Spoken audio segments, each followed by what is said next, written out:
नमस्कार दोस्तों, जैसा कि हमने पिछले वीडियो में राज्यों का पुनर्गठन टॉपिक पढ़ा था।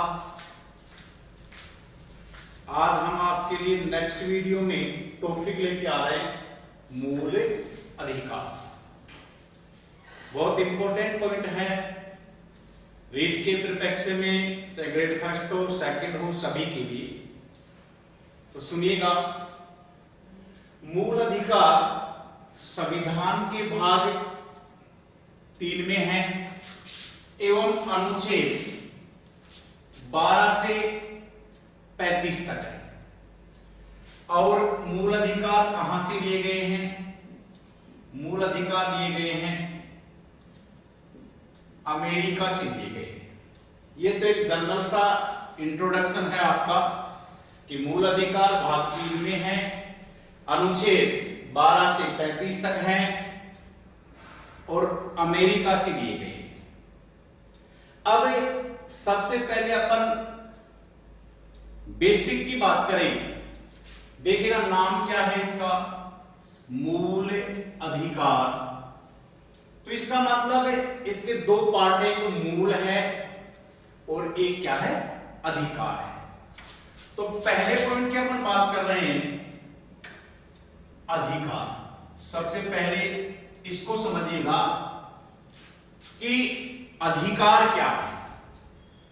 देखिएगा, अधिकार व्यक्ति की मांग है, लेकिन क्या प्रत्येक मांग व्यक्ति का अधिकार हो सकती है? तो इसके लिए ग्रीन महोदय ने बहुत ही सुंदर परिभाषा दी है कि अधिकार वे हैं जो समाज द्वारा स्वीकृत हों एवं राज्य द्वारा कानूनी रूप से मान्यता प्राप्त हो। वह मांग क्या कहलाती है? अधिकार। फिर कह रहा हूं मैं कि अधिकार व्यक्ति की वे मांग है जो समाज के द्वारा क्या होनी चाहिए, स्वीकृत होनी चाहिए एवं राज्य द्वारा उन्हें कानूनी रूप से मान्यता प्राप्त होनी चाहिए। क्या कहलाते हैं? अधिकार कहलाते हैं। इसके बाद में अगला पॉइंट है कि अधिकार कई प्रकार के होते हैं। जैसे अपन कहें सामाजिक अधिकार, अपन कहें नागरिक अधिकार, अपन कहें कानूनी अधिकार, या अपन कहें मूल अधिकार। यानी मूल अधिकार भी अधिकारों की एक श्रेणी में शामिल है। और हमें पढ़ना क्या है? मूल अधिकार। अब भारतीय संविधान के जो भाग 3 है उसमें मूल अधिकारों का उल्लेख किया गया है। तो अब अपना जो नेक्स्ट पॉइंट जो आता है कि मूल अधिकार मूल क्यों है, इनकी ऐसी क्या विशेषताएं हैं जिनके कारण इन अधिकारों को मूल अधिकार कहा गया है। तो देखिएगा कि मूल अधिकार मूल क्यों है या मूल अधिकारों की विशेषताएं। सुनिएगा दोस्तों, पहला पॉइंट कि ये व्यक्ति के सर्वांगीण विकास के लिए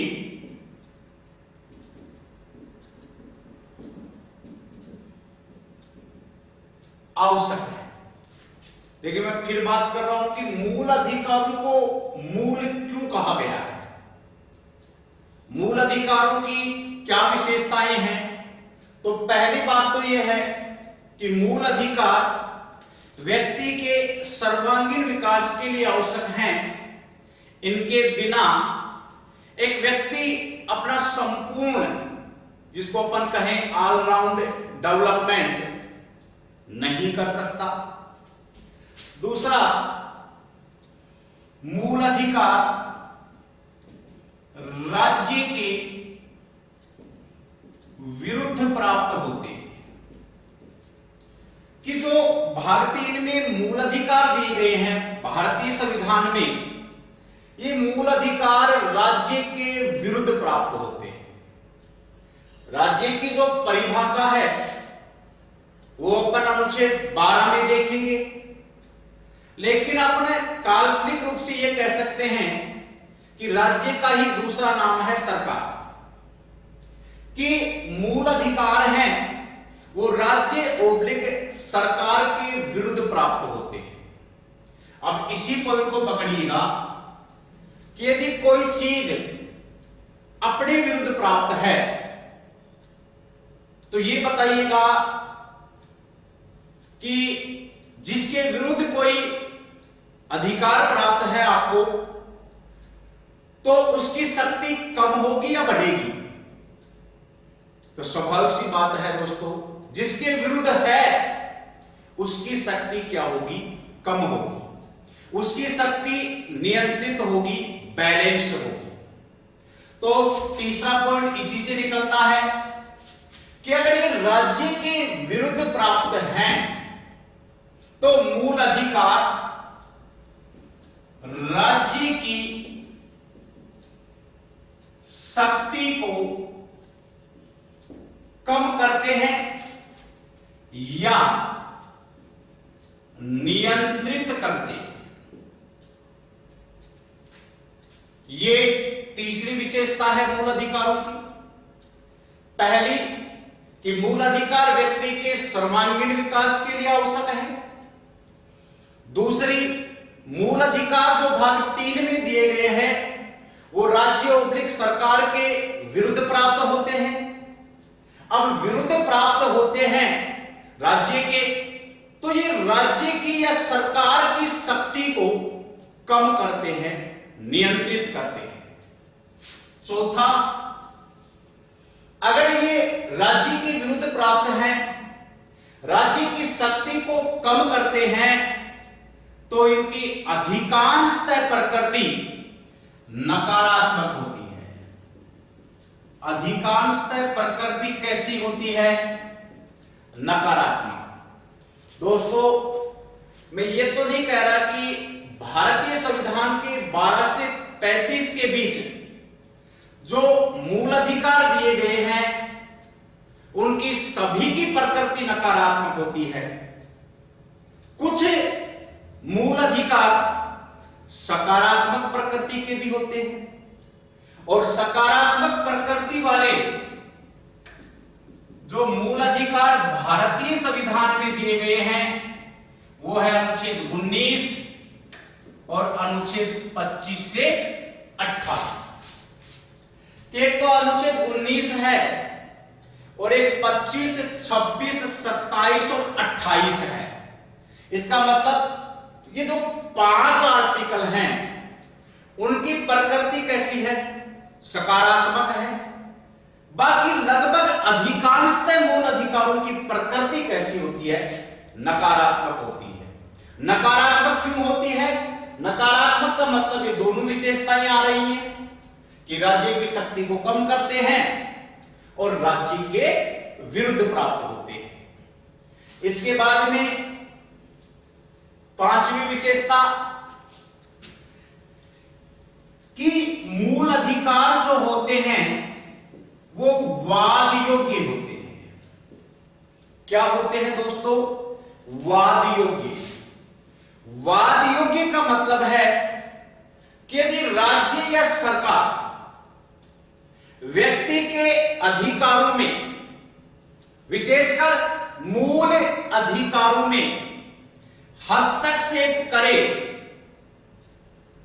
तो व्यक्ति न्यायपालिका की शरण में जा सकता है। न्यायपालिका का मतलब है सुप्रीम कोर्ट केंद्र में है, जबकि स्टेट में आपका हाई कोर्ट है।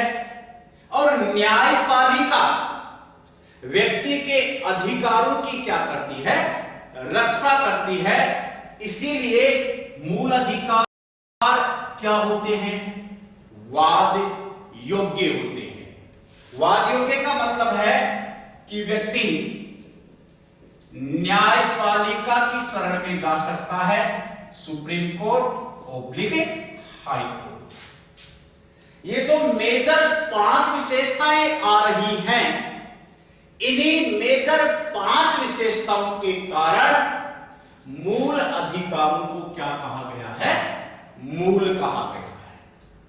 अगर मैं एग्जाम्पल में मैंने बताया है कि व्यक्ति के कई अधिकार होते हैं, सामाजिक अधिकार भी होते हैं, कानूनी अधिकार भी होते हैं, नागरिक अधिकार भी होते हैं, और इनमें एक मूल अधिकार भी है। अगर क्वेश्चन यह हो आपका कि मूल अधिकार एवं अन्य अधिकारों में अंतर क्या है, मूल अधिकार एवं अन्य अधिकारों में अंतर क्या होता है, तो छोटी सी बात याद रख लेना दोस्तों कि यदि मूल अधिकारों में हस्तक्षेप हो जाए तो व्यक्ति सीधा सुप्रीम कोर्ट में जा सकता है अनुच्छेद 32 के तहत, एवं हाई कोर्ट में जा सकता है अनुच्छेद 226 के तहत।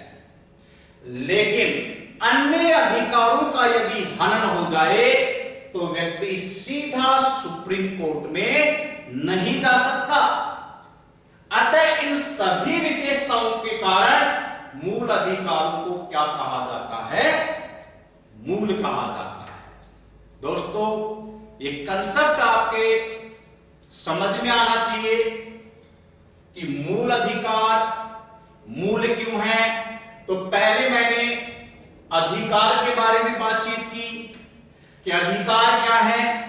अधिकार व्यक्ति की मांग है, लेकिन कौन सी मांग अधिकार में शामिल है? जो समाज के द्वारा स्वीकृत होनी चाहिए और राज्य द्वारा कानूनी रूप से मान्यता प्राप्त होनी चाहिए। वही मांग व्यक्ति की अधिकार कहलाती है। प्रत्येक मांग व्यक्ति की अधिकार नहीं है। इसके बाद अधिकार कई प्रकार के होते हैं। सामाजिक अधिकार है, नागरिक अधिकार है, कानूनी अधिकार है, मूल अधिकार है। अब अपना जो नेक्स्ट पॉइंट आया वो ये आया कि मूल अधिकार मूल क्यों है? ऐसी क्या विशेषताएं होती हैं मूल अधिकारों की? तो पहली विशेषता बताइए मैंने कि व्यक्ति के सर्वांगीण विकास के लिए आवश्यक हैं।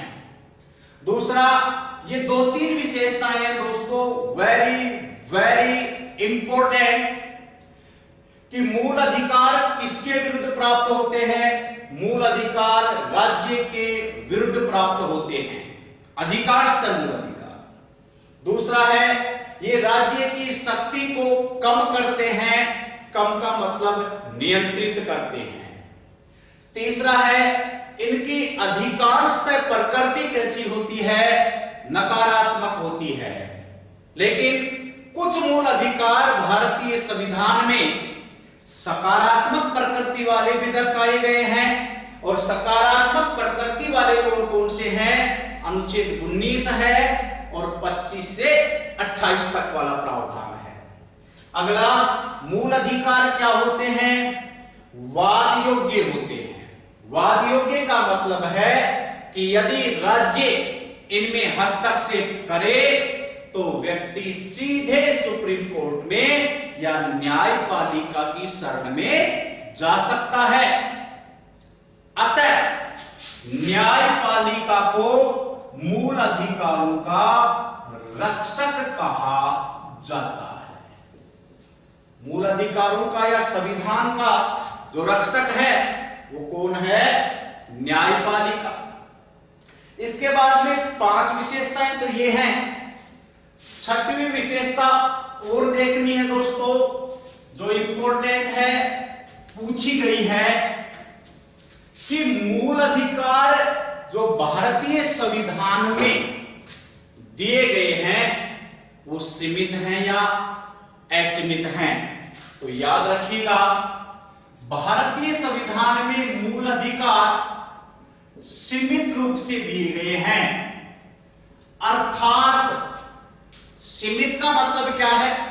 सीमित का मतलब है कि मूल अधिकारों पर उचित प्रतिबंध लगाया जा सकता है। ये थी मूल अधिकारों की विशेषताएं। अब अपन देखेंगे कि मूल अधिकारों का इतिहास क्या रहा है। अधिकारों के बारे में हिस्ट्री बैकग्राउंड क्या रही है देखिएगा।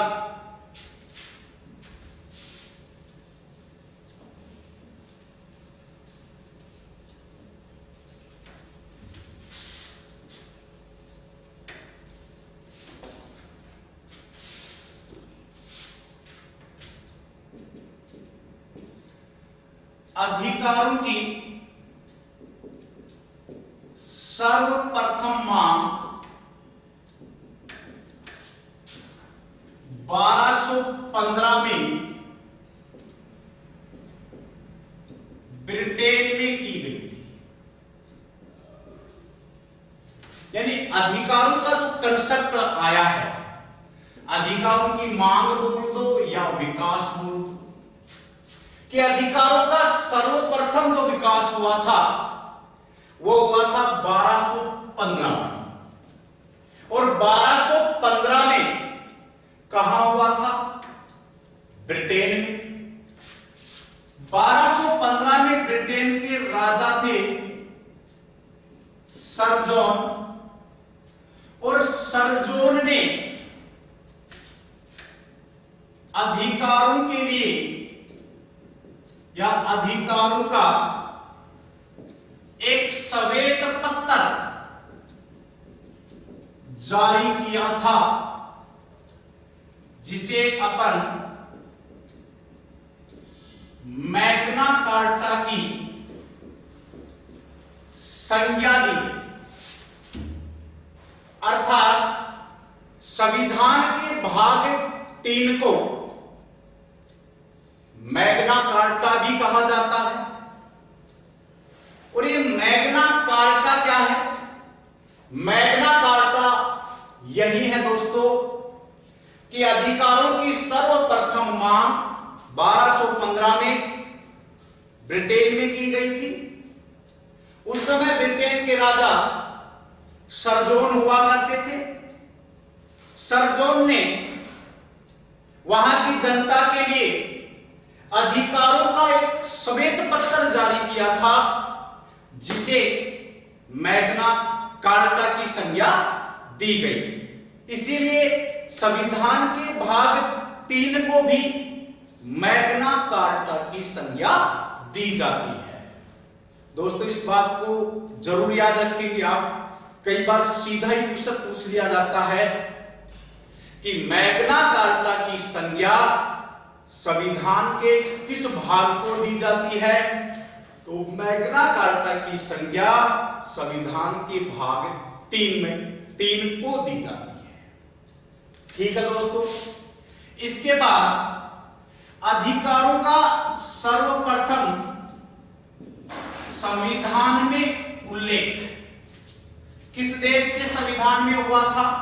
तो अधिकारों का सर्वप्रथम उल्लेख अमेरिका के संविधान में हुआ था।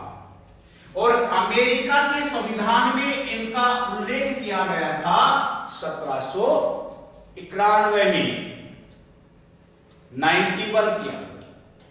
अब दोस्तों यहां से 2 क्वेश्चन निकल जाते हैं सीधे सीधे। पहला क्वेश्चन तो यह हो सकता है कि अधिकारों का सर्वप्रथम विकास कहां हुआ था? तो सर्वप्रथम विकास हुआ था ब्रिटेन में। और अधिकारों का संविधान में सर्वप्रथम उल्लेख किस देश के संविधान में हुआ था? अमेरिका में हुआ था। और अमेरिका में कब किया गया था? 1791 के। ये तो हो गई विश्व की पृष्ठभूमि कि अधिकारों का कंसेप्ट कहां से आया। अब अपन जो नेक्स्ट पॉइंट देखेंगे वो भारतीय संविधान में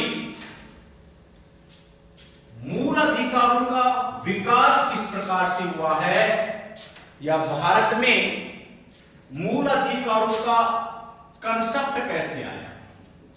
तो नेक्स्ट पॉइंट है भारत में मूल अधिकारों की मांग। देखिएगा, भारत में सर्वप्रथम मूल अधिकार की मांग 1895 में की गई थी। किसके द्वारा की गई? बाल गंगाधर तिलक के द्वारा की गई थी। कौन से विधेयक में की गई थी? तो एक विधेयक था स्वराज विधेयक या स्वराज्य विधेयक में की गई थी। तो एक तो मेजर क्वेश्चन ये निकलता है कि भारत में पहली बार मूल अधिकारों की मांग कब हुई थी?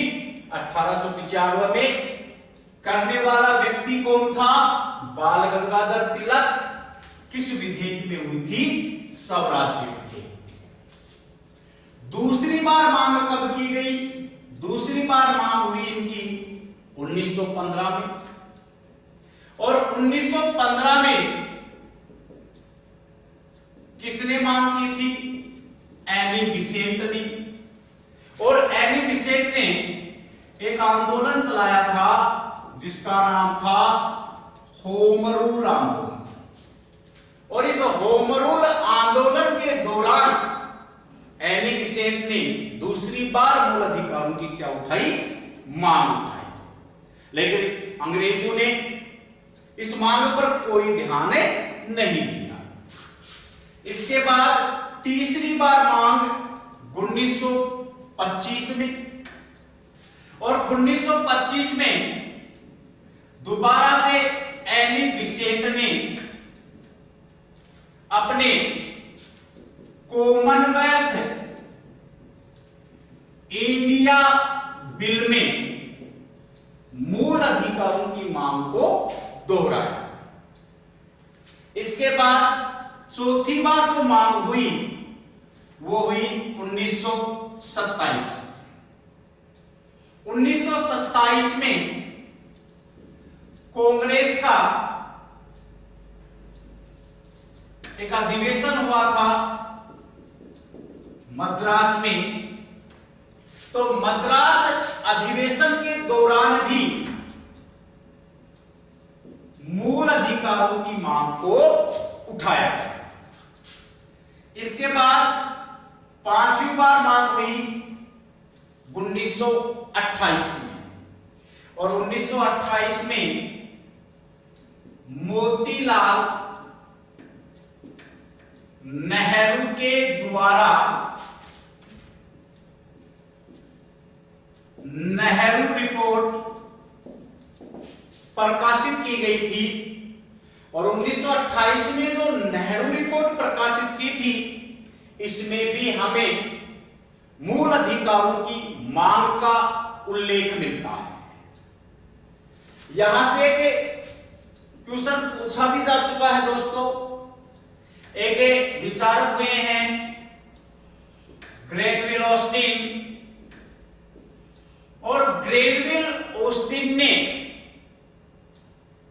जो नेहरू रिपोर्ट में मूल अधिकारों की जो मांग की गई थी 1928 में, इस नेहरू रिपोर्ट को भारत में मूल अधिकारों का अग्रदूत कहा है। याद रखिएगा दोस्तों कि ग्रेनविल ऑस्टिन ने नेहरू रिपोर्ट को मूल अधिकारों का क्या कहा है? अग्रदूत। इसके बाद छठवीं बात, याद रखिएगा दोस्तों, देखिएगा यहां तो आ रही है पहली बार मांग। पहली बार मांग कब हुई? 1895 में। लेकिन पहली बार प्रभावी रूप से मांग, मूल अधिकारों की पहली बार प्रभावी रूप से जो मांग हुई थी वो हुई थी 1931 में। और 1931 में कांग्रेस का एक अधिवेशन हुआ था जिसका नाम था कराची अधिवेशन। और इस कराची अधिवेशन की अध्यक्षता की थी सरदार वल्लभ भाई पटेल ने। और इसी कराची अधिवेशन में मूल अधिकारों की पहली बार भारत में प्रभावी रूप से मांग की गई। अब यहां से क्वेश्चन दो निकलते हैं। पहली बार मांग तो कब हुई? 1895 में। और पहली बार प्रभावी रूप से मांग कब हुई? 1931 में। कांग्रेस के कौन से अधिवेशन में? कराची अधिवेशन में। और इसकी अध्यक्षता किसके द्वारा की गई थी? सरदार पटेल के द्वारा। और सरदार पटेल ने इस कराची अधिवेशन में पहली बार मूल अधिकारों की प्रभावी रूप से क्या की थी? मांग। लेकिन अंग्रेजों के द्वारा कोई ध्यान नहीं दिया गया। 1935 में भारत शासन अधिनियम आ गया, उसमें भी कोई ध्यान नहीं दिया गया। इसके बाद 1945 में एक व्यक्ति थे तेज बहादुर सप्रू। तो 1945 में तेज बहादुर सप्रू के द्वारा भी मूल अधिकारों की मांग को उठाया गया। लेकिन फिर से मांग अप्लाई नहीं हुई। इसके बाद 1946 में कैबिनेट मिशन आया और इसकी सिफारिश पर भारत में संविधान सभा का निर्माण शुरू किया गया। अब जब संविधान सभा का निर्माण हो रहा था तो संविधान सभा के द्वारा मूल अधिकारों के लिए एक समिति बनाई गई थी जिसका नाम था मूल अधिकार एवं अल्पसंख्यक समिति। और इस समिति का जो अध्यक्ष था वो सरदार पटेल को बनाया। और इस मूल अधिकार अल्पसंख्यक जो समिति थी इसकी एक उपशाखा थी जिसका नाम था मूल अधिकार उपसमिति। और मूल अधिकार उपसमिति का अध्यक्ष बनाया गया था जेपी करपलानी। और इसी समिति के सिफारिश पर जो मूल अधिकार उपसमिति थी एवं मूल अधिकार एवं अल्पसंख्यक समिति थी, इन्हीं समितियों की सिफारिश पर भारतीय संविधान में मूल अधिकारों को शामिल किया गया। दोस्तों, ये तो एक सामान्य सी जानकारी आ गई कि मूल अधिकारों का इतिहास क्या रहा है, कैसे भारतीय संविधान में इन्हें जगह मिली गई, अधिकार क्या होते हैं,